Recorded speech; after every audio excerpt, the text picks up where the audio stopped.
Well, I was quite small, but I do remember the blackout. Everywhere was very dark. There were searchlights in the sky at night that used to pick out the planes coming over.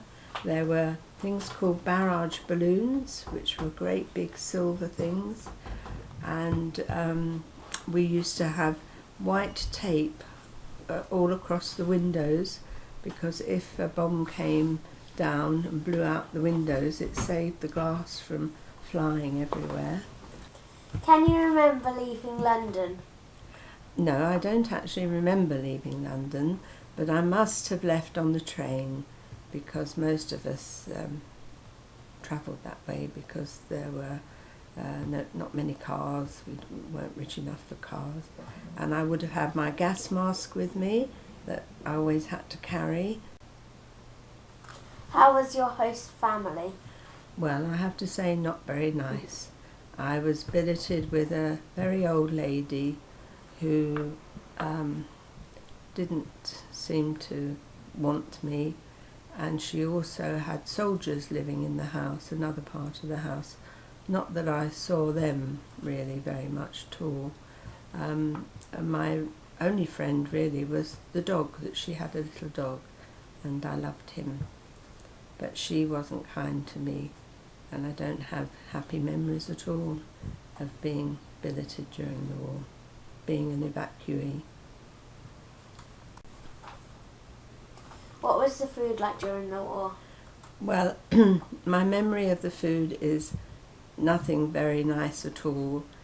Certainly not very much to eat, because I know when I came home I was very thin. But if I didn't eat what was put in front of me, it would be produced at the next mealtime, and I'd have to try and eat it then.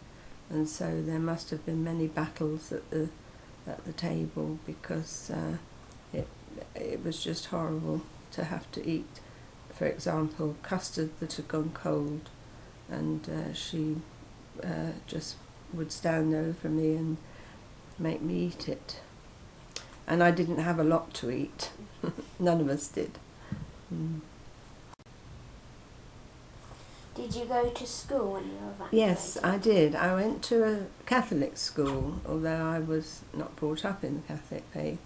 But there were nuns there, and I remember enjoying school, and I remember very well learning my times tables.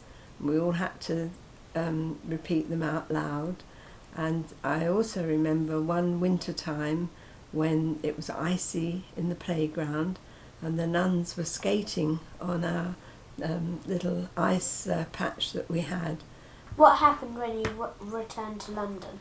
Well, that was really quite interesting, because whilst I was evacuated, my mummy died, and previously my daddy had died.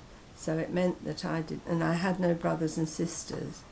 And so a family who my mother had asked if they would look after me came to collect me and took me back to London with them, and subsequently they formally adopted me,